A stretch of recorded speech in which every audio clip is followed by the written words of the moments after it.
रावण के जन्म की कथा पार्ट 2। अगस्त्य मुनि ने कहना जारी रखा। पिता की आज्ञा पाकर कैकसी विश्रुवा के पास गई।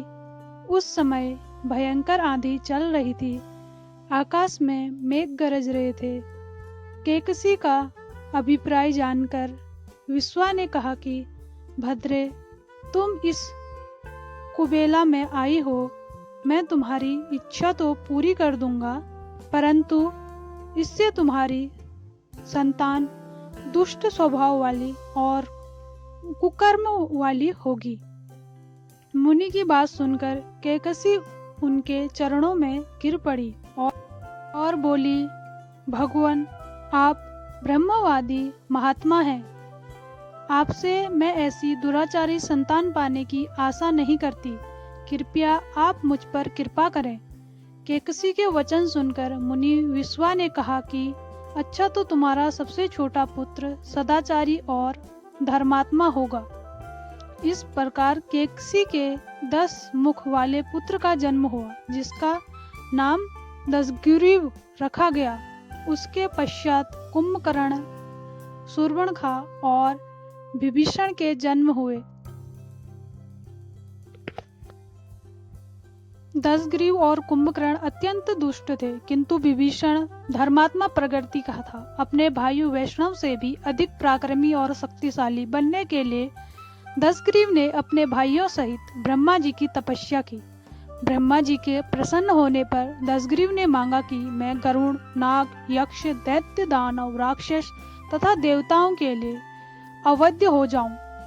ब्रह्मा जी ने तथास्तु कहकर उसकी इच्छा पूरी कर दी। विभीषण ने धर्म में अविचल मति का और कुंभकर्ण ने वर्षों तक सोते रहने का वरदान पाया। फिर दशग्रीव ने लंका के राजा कुबेर को विवश किया कि वह लंका छोड़कर अपना राज्य उसे सौंप दे। अपने पिता विश्रुवा के समझाने पर कुबेर ने लंका का परित्याग कर दिया और रावण अपनी सेना, भाइयों तथा सेवकों के साथ लंका में रहने लगा। लंका में जम जाने के बाद अपने बहन शूर्पणखा का विवाह कालका के पुत्र दानवाराज विद्युत से विवाह के साथ कर दिया। उसने स्वयं दिति के पुत्र मई की कन्या मंदोदरी से विवाह किया, जो हेमा नाम अप्सरा से गर्भ से उत्पन्न हुई थी।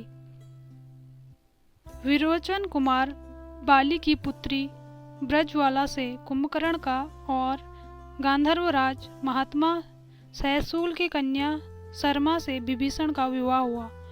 कुछ समय पश्चात मंदोदरी ने मेघनाद को जन्म दिया, जो इंद्र को परास्त कर संसार में इंद्रजीत के नाम से प्रसिद्ध हुआ। सत्ता के मध्य में रावण उच्छल होकर देवताओं, ऋषियों और यक्षों और गांधर्वों को अनेक प्रकार के कष्ट देने लगा। एक बार उसने कुबेर पर चढ़ाई करके उसे युद्ध में पराजित कर दिया और अपनी विजय की स्मृति के रूप में कुबेर के पुष्पक विमान पर अधिकार कर लिया। उस विमान का वेग मन के समान तीव्र था, यानी जितना हमारा मन दौड़ सकता है उतना ही वो तेज दौड़ सकता था। वह अपने ऊपर बैठे हुए लोगों के इच्छा अनुसार छोटा रूप और बड़ा रूप धारण कर सकता था। विमान में मणि और सोने की सीढ़ियां बनी हुई थी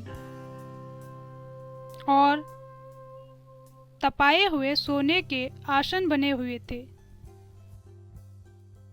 उस विमान पर बैठकर जब वह श्रवण नाम के प्रसिद्ध सरकरणों के विशाल वन से होकर जा रहा था, तो भगवान शंकर के पार्षद नंदीश्वर ने उसे रोकते हुए कहा कि नंदीश्वर यानी रावण, इस वन में स्थित पर्वत पर भगवान शंकर हमारे प्रभु क्रीड़ा करते हैं, इसलिए यहाँ सभी सुर, असुर, यक्ष आदि का आना निषिद्ध कर दिया है। नंदीश्वर के वचनों से क्रोध होकर रावण विमान से उतरकर भागकर शंकर की ओर चला। उसे रोकने के लिए उससे थोड़ी दूर पर हाथ में त्रिशूल लिए नंदी दूसरे शिव की भांति खड़े हो गए। उनका मुख वानर जैसा था। उसे देखकर रावण हंस पड़ा। इससे कुपित हो नंदी बोले कि दशानन, तुमने मेरे वानर रूप की अवहेलना की है, इसलिए तुम्हारे कुल का नाश करने के लिए मेरे ही समान पराक्रमी रूप और तेज से संपन्न वानर उत्पन्न होंगे। रावण ने इस ओर तनिक भी ध्यान नहीं दिया और बोला कि जिस पर्वत ने मेरे विमान की यात्रा में बाधा डाली है, आज मैं उसी को उखाड़ फेंकूंगा। यह कहकर उसने पर्वत के निचले भाग में हाथ डालकर उसे उठाने का प्रयत्न किया। जब पर्वत हिलने लगा तो भगवान शंकर ने उस पर्वत को अपने पैर के अंगूठे से दबा दिया। इससे रावण का हाथ बुरी तरीके से दब गया और वह पीड़ा से चिल्लाने लगा। जब वह किसी प्रकार से हाथ न निकाल सका तो रोते रोते भगवान शंकर की स्तुति की और क्षमा प्रार्थना करने लगा। इस पर भगवान शंकर ने उसे क्षमा कर दिया और उसके प्रार्थना करने पर उसे एक चंद्रहास नाम खंडक भी दिया।